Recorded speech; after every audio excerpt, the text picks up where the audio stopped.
할렐루야. 아멘. 네. 오늘 말씀의 제목은 형통의 비결이라는 제목입니다. 우리가 살면서 가장 가지고 싶은 게 있다면 무엇일까요? 한번 생각해 보세요. 오늘 말씀을 들어가기 전 저희 이 질문 앞에 한번 점검해 보셨으면 좋겠습니다. 내가 가장 갖고 싶은 것. 어떤 사람은 값비싼 자동차가 될 수 있을 것 같아요. 아니면 삶의 질을 향상시켜 줄 수 있는 안정된 집 또는 문화 공간이 될 수도 있을 겁니다. 아니면 내가 좋아하고 동경하는 그 무엇인가요? 물론 내가 좋아하는 것이기 때문에 정답은 각기 다를 수 있습니다. 그러나 내가 가장 좋아하고 내가 가지고 싶어하는 그 모든 것들에 관하여 결론적으로 공통된 특징이 하나 있습니다. 그것은 행복해지는 것이다라는 겁니다. 그렇죠? 왜 우리가 자동차를 갖고 싶어 할까요? 집을 얻고 싶은 이유, 안정된 가정을 얻고 싶은 이유, 그 모든 건 역시 행복해지기 위함입니다. 즉, 내가 살아가고 있는 현실 속에서 모든 것이 막힘이 없이 잘 되는 형통한 인생을 살아가기를 우리는 누구나 소망하며 살아갑니다. 실질적으로 이 형통이라는 말, 이 말의 의미는 현재 상태보다 더욱 잘 되어서 물질적으로나 영적으로 번영하고 풍성해지는 것이라는 일반적인 의미를 담고 있습니다. 그런데요, 우리가 각자 생각하는 이 형통이라는 의미가 모든 사람에게 동일하게 적용될까요? 분명 뜻과 정의는 우리는 압니다. 하지만 어떤 시대를 살았고 어떤 사람에 따라서 그 정의하는 바는 달라질 수 있다는 건데요. 제가 사진을 하나 가지고 왔습니다. 다음 넘겨주시면 혹시 사진이 보이실까요? 자꾸 이 사진이 저랑 옆에서 비교가 되는 것 같아요. 제가 조금 안쓰비긴 한데요. 이 사진에 보면 요즘 가장 최고의 주가를 올리고 있는 배우 이정재 씨죠. 이정재 씨가 정말 온 열풍을 몰고 왔던 오징어 게임이라는 이 넷플릭스의 어떤 드라마에서 캡처한 그림입니다. 자, 그림에서 보면 이정재 씨가 뭘 하고 있는 것 같아 보이십니까? 달고나 딜을 빨고 있어요. 맞아요. 달고나를 너무 맛있게 열심히 빨고 있죠. 그런데요, 뭐 하는 모습 같아 보여요? 자, 우리 꼬맹이, 우리 봄이한테 봄아 어떤 모습인 것 같아? 귓속말을 하지 말고. 너무 맛있게 빨아먹고 있는 것 같죠?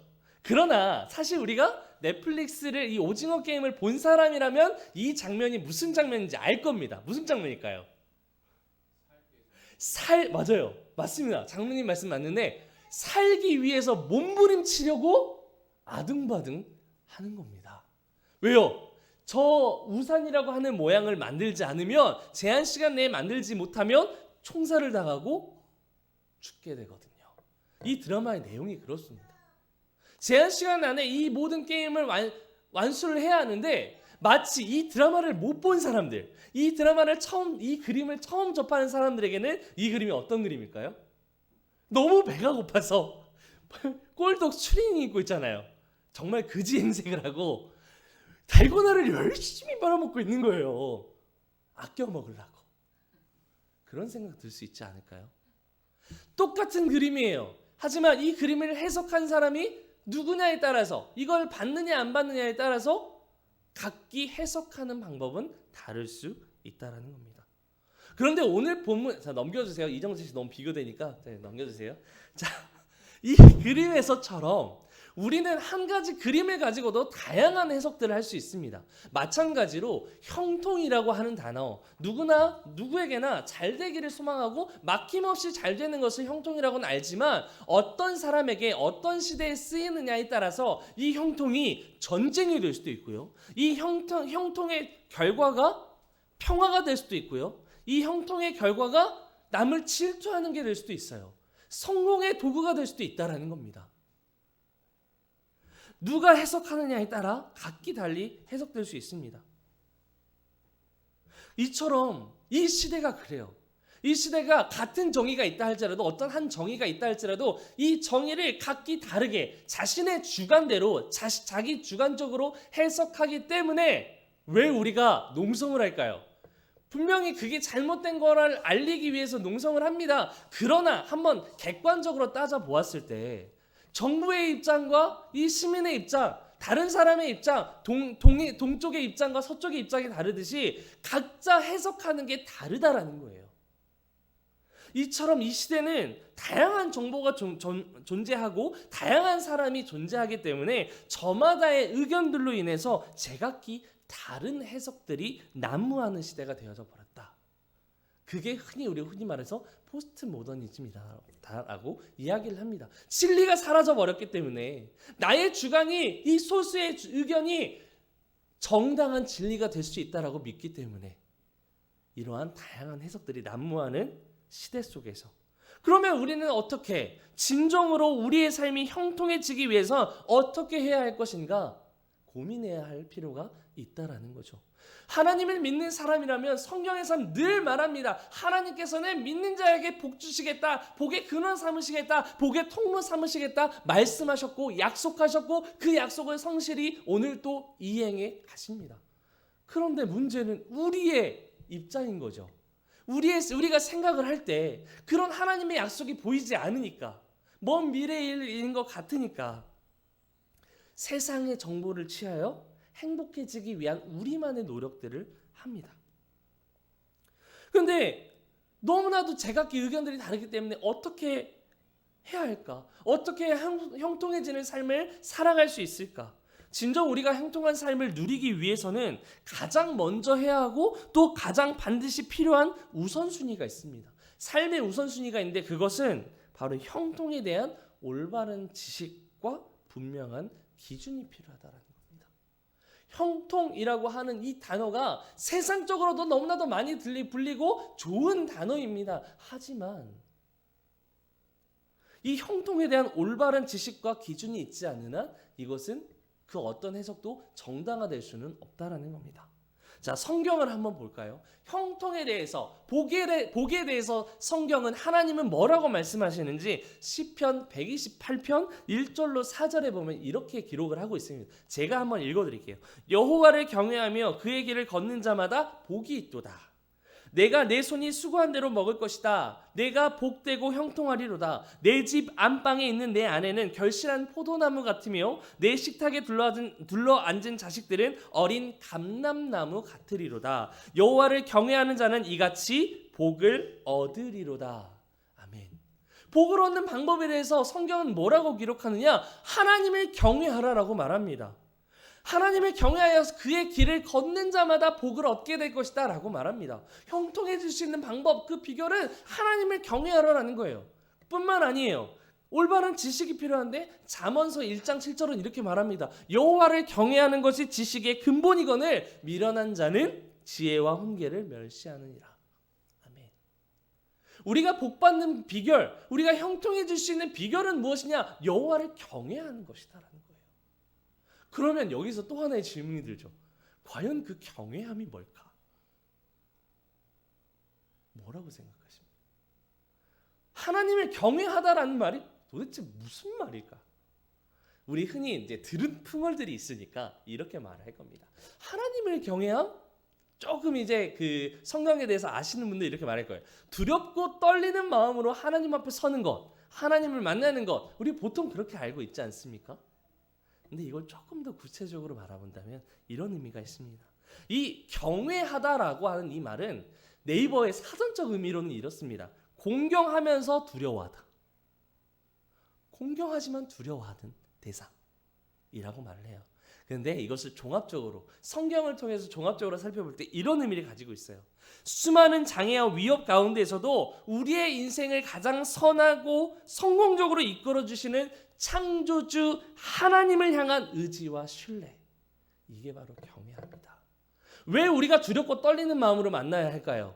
두렵고 떨리는 마음으로 만난다라는 것, 경외한다라는 것, 그것은 무엇일까요? 간절히 주님이 나의 모든 삶의 주관자시오, 나의 삶에 개입하셔서 철저하게 보호하시고 인도하시고 선한 방향으로 이끄신다라는 것을 인정하는 삶이다라는 거예요. 경외하다. 내가 여호와를 바랍니다. 여호와를 경외합니다라는 건 하나님을 향하여 나의 모든 마음을, 나의 모든 삶을 들여서 하나님께서 나의 삶을 주관하실 수 있도록 내가 주님을 믿습니다. 나는 할 수 없으나, 나는 이 상황 가운데 헤쳐나갈 능력이 없으나 주께서 개입하셔서 나의 모든 삶에 함께 하심을 해결해 주실 것을 나는 믿습니다. 구약에 있는 수많은 선지자들이 그런 마음으로 하나님 앞에 섰던 거예요. 다윗이 골리앗 앞에 섰을 때 하나님의 아버지의 이름을 가지고 골리앗 앞에 나아갔습니다. 너는 칼과 창과 단창으로 세상의 지식과 방법으로 내게 나와왔지만 나는 만군의 하나님, 내 하나님 여호와의 이름으로 내 앞에 나아가노라.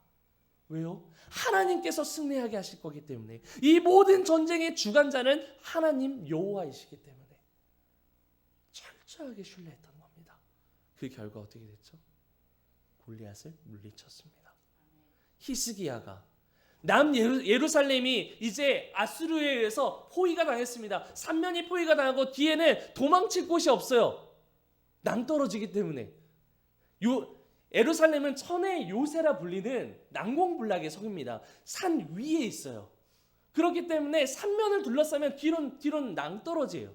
갈 수가 없어요. 식량도 떨어지고 물도 중단되고 이제 살아갈 수 있는 어떠한 희망도 없어요. 그런데 그 희망 가운데, 그 절망 가운데 히스기야는 하나님을 향한 절대적인 신뢰가 있었습니다. 그래서 이 새벽에 하나님께서 우리를 도우시리로다. 시편 46편 5절. 그 결과 어떻게 됐죠? 너희는 가만히 있어 내가 내 하나님 됨을 알지어다. 하나님은 그곳에 있는 모든 아수르 군대들을 새벽에 누구도 알지 못하는 그 새벽 미문에 서로가 안개를 끼게 하셔서 서로가 서로를 쳐서 단 한 방울의 피도 흘리지 않은 채 자멸하는 그런 결과를 낳게 하십니다. 이게 하나님입니다. 이게 하나님을 경외하는 삶이다라는 겁니다. 철저하게 신뢰하고 나의 모든 삶, 내가 할 수 있는 일까지도 하나님 앞에 내어 맡기는 삶, 그것이 경외하는 인생입니다. 그러한 측면에서 성경 속에 가장 형통한 삶에 살았던 자라고 뽑으라면 누구를 뽑을 수 있을까요? 단연코 모든 사람들 믿는 자라면 누구나 요셉을 뽑을 수 있을 겁니다. 요셉을 가리켜 우리는 가장 형통한 자다라고 많은 사람들은 칭합니다. 왜요? 요셉은 결과적으로 봤을 때 당시 최고의 국가였던 애굽의 총리가 되었습니다. 애굽의 나라의 모든 살림을 바로 왕에게 전수받아 책임받아 그 모든 걸 관할할 수 있었던 사람, 그게 바로 요셉이었습니다. 그런데 요셉은 어떤 사람이었는데요? 요셉은 야곱의 집에서도 가장 막내로 태어났습니다. 당시에는 동생이 태어나지 않았기 때문에 요셉이 막내였어요.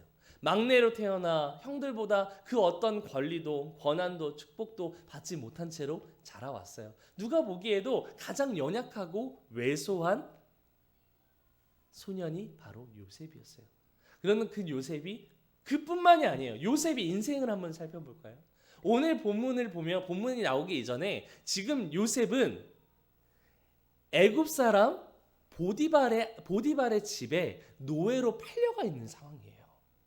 근데 요셉이 어땠을까요? 원래 요셉은 애굽의 노예가 아니었어요. 가나안에 이제 아버지를 따라서 그곳에 입성해서 그곳에서 형들과 함께 양을 치며 양치는 일을 도우며 살아가고 있었던 목동이었어요. 그런데요, 우리가 앞전 시간에 한번 살펴본 것처럼 설교 시간에 제가 말씀드린 것처럼 요셉이 어떻게 하죠? 아버지 요셉은 자신이 가장 사랑하는 아내 라헬을 통해서 얻은 아들이기 때문에 이 요셉을 너무 사랑합니다. 그래서 형들에게 비교되게끔 채색 옷을 입혀서 가장 말끔하고 사랑스럽게 만들어놨습니다. 편했어요. 그런데 여기서 요셉이 가만히 있으면 다행인데 이제 중간만 가도 다행이다라고 얘기를 하잖아요. 중간만 가도. 그런데 요셉은 앞서서 하나님께서 꾸게 하신 그 꿈을 가지고 형들에게 자랑질을 합니다. 단이 11단이 있는데 내 단을 향해서 형들의 단이 내게 절하도이다. 네가 과연 우리의 왕이 되려느냐? 시기하고 질투하는 거죠. 그래서 결국 어떻게 됐을까요? 팔아버리죠. 맞아요. 지나가던 미디안 상인에게, 미디안 상인은 이스마엘 사람입니다. 이스마엘 사람에게 은 20냥에 팔아 넘겨버립니다. 그래서 그 상인은 애굽으로 가는 그 길목에서 애굽에 또 그 보디발에게 팔아 넘겨버리게 되죠. 더 비싼 값에. 결코 요셉의 이런 어린 시절을 바라보면 형통의 인생과는 거리가 멀어 보일 수밖에 없습니다. 말 그대로 형통한 사람이라면 모든 길이 잘 되고 막힘이 없어야 되잖아요. 그 말의 정의대로라면 그래야 하잖아요. 그러나 요셉의 인생은 결코 그렇지 못했다라는 거예요. 이뿐만 아니에요. 이 오늘 본문에서 보면 보디발의 아내가 이 요셉을 보니까 요셉의 용모가 굉장히 준수한 겁니다. 꽃미남이에요. 지금으로 말하면 제가 아까 이정재 씨 사진을 빨리 치워달라 그랬죠. 그 이유가 잘생겼잖아요. 비교돼서 제가 빨리 치우라고 한 건데 요셉의 얼굴이 그랬어요. 너무 꽃미남인 거예요. 그래서 보디발의 아내가 동침하기를 정합니다. 같이 잠을 자자고 성적으로 취할 것을 요구합니다. 그런데 요셉이 거절하죠. 그래서 요셉이 또 어디로 가느냐? 감옥을 가게 돼요. 그의 인생이 형통해야 할 것 같은데 결국 결론적으로는 애굽의 총리가 되는데 그 과정이 너무나도 험난하다라는 거예요.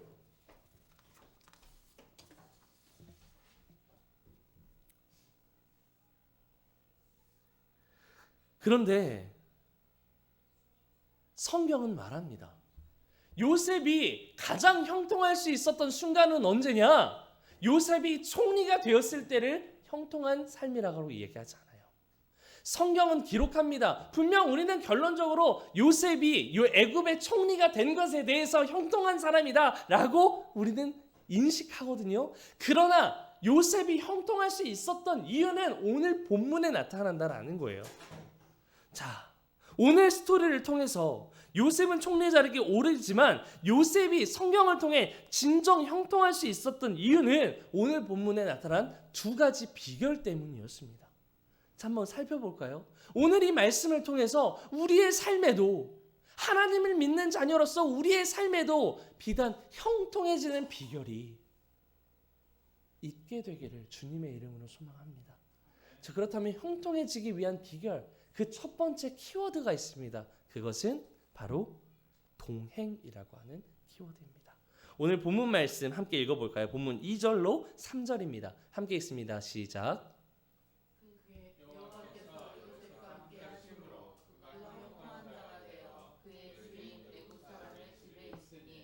그의 주인이 여호와께서 그와 함께 하심을 보며 또 여호와께서 그의 범사에 형통하게 하심을 보았더라. 아멘.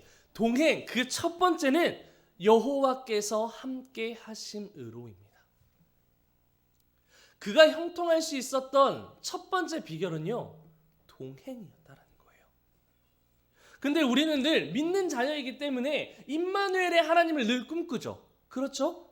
우리의 삶에서, 기도의 자리에서, 예배하는 현장 속에서 하나님의 임재를 꿈꾸고 하나님과 늘 동행하는 삶을 살아가기를 원합니다. 왜요? 그렇게 알고 있기 때문에. 그런데 너 아무리 노력하고 또 노력해도 잘 안 돼요. 왜요? 하나님과 동행한다라는 건 보이지 않는 그 하나님, 하지만 영이신 그 하나님에 대하여 우리는 영적으로 하나님께 다가가서 기도함으로 늘 그 인내함으로 그 자리를 지켜서 하나님과 동행하는 삶을 살아내야 하는데 그거보다는 보이지 않는 하나님에 대해서 인내로서 나가는 게 너무나도 힘들기 때문에 그래요. 언제 그 은혜를 내게 주실지, 언제 그 응답을 내게 주실지 모르니까. 아니 알더라도 그것을 계속 지속하는 게 너무나도 힘이 드니까. 왜요? 눈앞에 상황들은 계속해서 다가오는데 하나님의 응답은 너무 뜨문인 것 같아 보이니까. 근데 여기선 두 가지 특징이 있습니다. 진짜 하나님이 우리와 동행하지 않는 걸까요? 아닙니다. 우리의 내면을 한번 살펴보면 제가 오늘 말씀을 묵상하던 중에 왜 하나님과 하나님께서 동행하심이 내 삶에 잘 느껴지지 않을까 생각해 보았더니 두 가지 성질이 있더라고요. 첫 번째는 무엇이냐? 내가 하려고 하기 때문입니다. 오늘 본문은 분명 말합니다. 이 동행이라는 키워드에 대해서 본문 2절에 맨 처음에 하나님께서 요셉과 동행하심으로입니다. 주어는 하나님이다라는 거예요. 하나님께서 요셉과 동행하셨기 때문에 그가 형통한 인생을 살 수 있었다라는 거예요. 그러나 우리는 어떻게 하죠? 우리가 하나님과 동행하기를 원합니다. 내가 내 뜻대로 하나님과 함께하기를 원합니다. 그래서 어떻게 되죠? 하나님의 선한 방법과는 별개로 내 뜻 가운데 하나님을 두려고 하고 내 뜻 가운데 내 마음대로 하기 위해서 하나님을 찾습니다. 그러니까 하나님이 보이지 않는 거예요. 왜요? 내 뜻은 완전하지 않거든요. 우리 인간의 생각은 완전하지가 않아요. 불완전하고 우리의 본성은 죄악으로 가득 찼기 때문에 우리는 결코 선할 수가 없어요. 그렇다는 건 하나님의 뜻에 우리의 시선을 맞춰야 하는데 내가 하려고 하기 때문에 하나님과 동행하는 그 은혜가 느껴지지 않는 겁니다. 두 번째, 보이는 형통에만 치중하기 때문에 그렇습니다. 실질적으로 우리가 왜 형통을 구할까요? 여러분, 형통한 삶을 구하는 이유가 무엇입니까? 내가 잘 되려고 하는 거 아닙니까? 분명 하나님은 아브라함을 통해, 이삭을 통해, 야곱을 통해, 요셉을 통해 복을 주셨어요. 복을 주시기로 약속하셨고 확신하셨어요. 그러나 문제는 여기에 있습니다.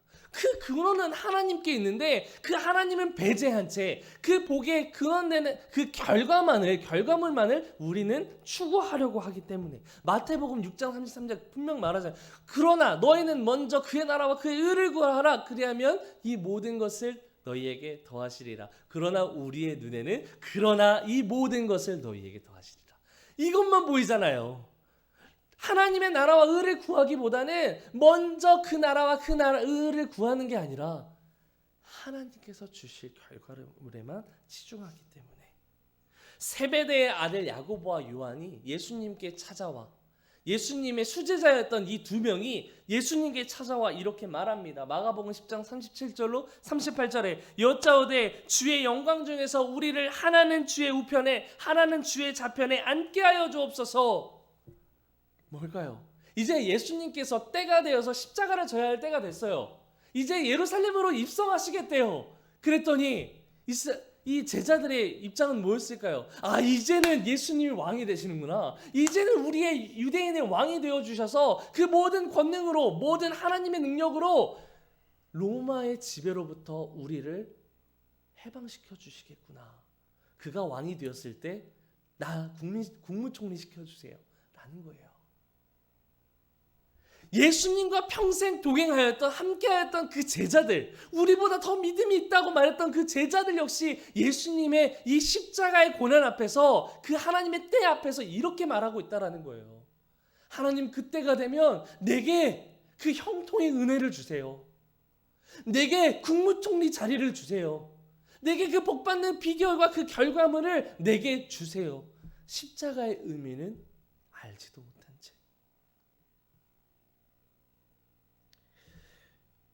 사랑하는 여러분, 형통에 있어서 가장 중요한 게 있다면 무엇일까요? 우리가 예수님과 동행하기 위해서 가장 중요한 것, 그것은 하나님의 임재입니다. 우리가 하나님과 동행한다? 내가 어떻게 하나님과 동행할 수가 있어요? 우리는 시간과 공간의 제약을 받는데 어떻게 그 모든 공간을 초월하신 하나님을 우리가 만날 수 있겠느냐고요. 단 우리가 해야 할 것은 그 임재를 사모하는 일입니다. 하나님과 동행한다라는 건 늘 기도와 말씀의 자리 가운데 예배의 자리를 사모하며 하나님의 임재를 사모하며 나의 삶의 자리에서 내가 할 수 있는 자리에 하나님께서 주인 되어 달라고 그 자리를 내어 맡기며 하나님 임재하여 주옵소서. 나의 삶 가운데 주인 되어 주옵소서. 내가 할 수 있는 일까지도 하나님 내가 할 수 없사오니 주께서 감당하게 하여 주시옵소서. 제가 오늘 이 말씀을 들으면서 굉장히 많이 들렸습니다. 너무 내 뜻대로 하는 것 같아서 하나님 앞에 많이 회개했습니다. 여러분 어떠십니까? 내가 삶을 살아간다고 해서 그 삶의 주인이 내가 되어서는 안 됩니다. 우리가 진정 형통하는 삶을 살아가기 위해서는 하나님과 동행하는 삶을 살아가야 하는데, 그러려면 하나님의 임재를 구해야 합니다. 늘 내 안에 내주하시는 성령님의 임재가 내 안에 나의 모든 삶을 주관하실 수 있도록, 그리스도께서 나의 모든 삶을 다스리실 수 있도록 내어 맡겨야 합니다. 철저히 경외하며 철저히 하나님만을 신뢰해야 합니다. 주께서 이 모든 가정에 평안을 허락하여 주옵소서. 우리 가정의 재정의 풍요로운 결과를 허락하여 주옵소서. 넘치고 차고 넘치는 은혜를 허락하여 주옵소서. 전적으로 하나님을 신뢰하였을 때 하나님께서는 삼면이 막히는 그 아수라의 공격 속에서 그들을 자멸시키십니다. 우리 앞에 다가온 모든 원수까지도 하나님은 이겨내어 승리하게 하십니다. 만왕의 왕 되시고 십자가의 죽음으로부터 부활하시사 모든 믿는 자의, 모든 산자의 산 소망이 되시는 예수 그리스도를 붙잡음으로, 경외함으로 늘 하나님과 동행하는 기쁨이, 하나님과 동행하는 은혜가 우리의 모든 삶에 충만케 되어지기를 주님의 이름으로 소망합니다. 우리의 삶에 형통해질 수 있는 두 번째 키워드가 있습니다. 그것은 바로 거룩입니다. 오늘 본문 말씀 가운데 8절로 9절로 10절 말씀만 한 번 더 읽어보도록 하겠습니다. 9절로 10절입니다. 시작.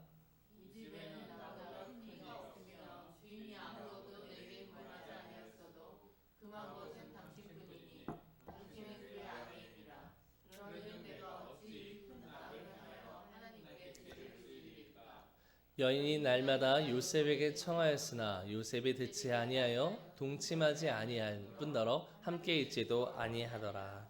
아멘. 형통해질 수 있는 두 번째 비결은 바로 거룩입니다. 거룩이라는 말은 다른 말로 구별됨입니다. 요셉이 이제 보디발의 집에 거하게 되는데, 그곳에서 이제 보디발은 늘 요셉과 함께 하시는 그 하나님을 바라봄으로 그가 형통하게 되어진 것을 다른 사람이 볼 수 있을 정도로 형통하게 되어지자, 그래서 그 모든 것들이 그의 주인인 보디발을 섬김으로 보디발의 집과 그의 모든 소유물이 더욱더 번창하게 되니까 이제 보디발이 요셉을 신뢰합니다. 그래서 그의 모든 가정사를 그에게 맡깁니다. 거기서도 하나님의 형통하심이 있죠. 그래서 그 모든 가정의 모든 관리를 요셉이 하게 됩니다. 근데 한번 생각해 보세요. 요셉이 집안에 있는 모든 것을 관리할 수 있어요. 그렇기 때문에 오늘 본문에서 나타난 보디발의 아내, 그 보디발의 아내, 솔직히 본인이 이야기하지 않으면 취할 수 있지 않을까요?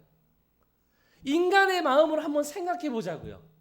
지금 요셉의 말이 아니라, 성경의 말이 아니라 지극히 죄악 때 저의 그 묵상함 가운데 들었던 마음이 무엇이냐?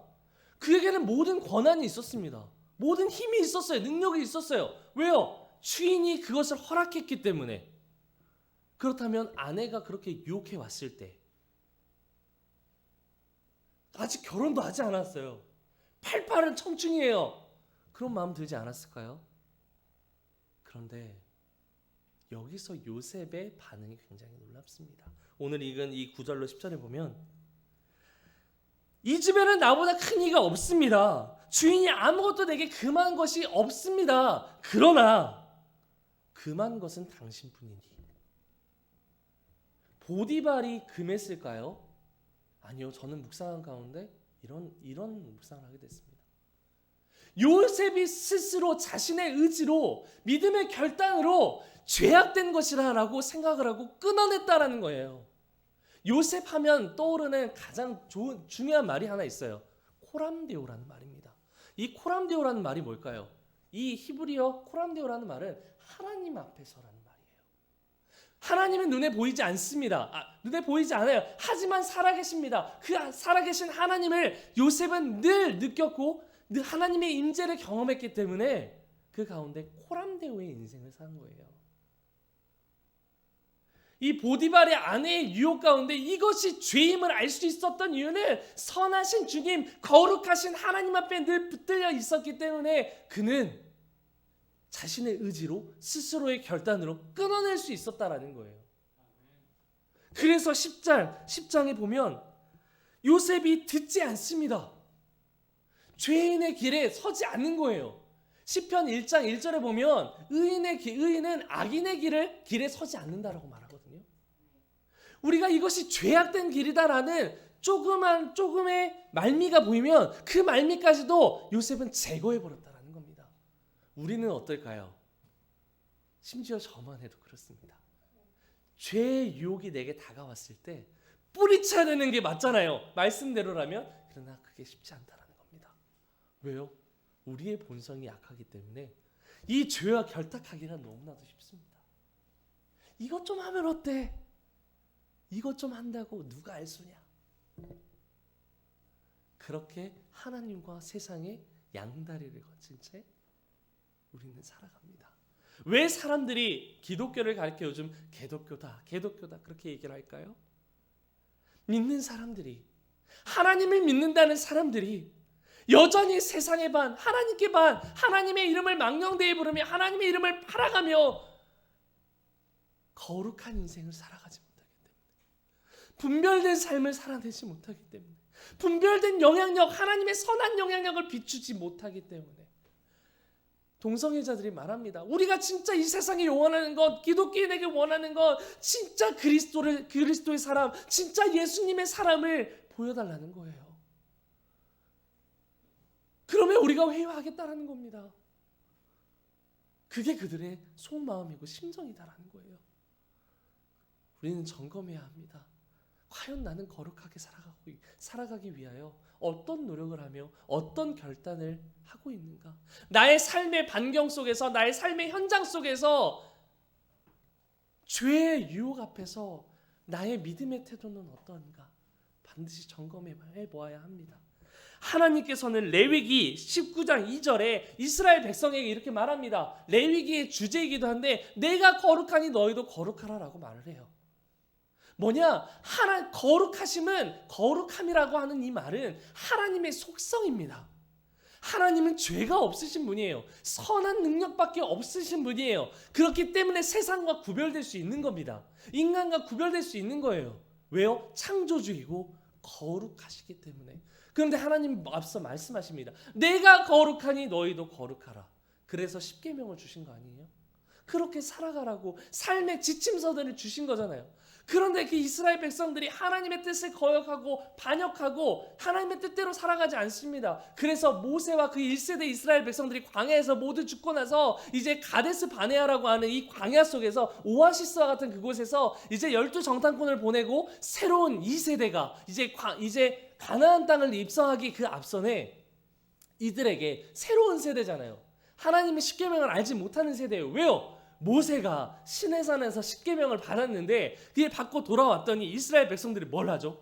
지도자 모세가 없으니까 금을 모아서 송아지를 만들어 놓고 여호와께서 이곳에 계시다, 우리와 함께 하시다. 잠시도 버티지 못하고 우상을 만들어 섬기고 있는 거예요. 그 모습을 보고 분노가 치밀어 올라서 돌판을 그 자리에서 깨버립니다. 그래서 이제 더 이상 남아있는 증거가 없는 거예요. 그래서 모세의 뒤를 이은 여호수아에 의해서 다시 한번 하나님의 율법이 쓰여집니다. 그 책이 바로 신명기거든요. 근데 신명기 6장 4절로 5절에 이렇게 말을 합니다. 이스라엘아 들으라, 우리 하나님 여호와는 유일한 여호와시니 너는 마음을 다하고 뜻을 다하고 힘을 다하여 내 하나님 여호와를 사랑하라. 오늘 내가 내게 명하는 이 말씀을 너는 마음에 새기라.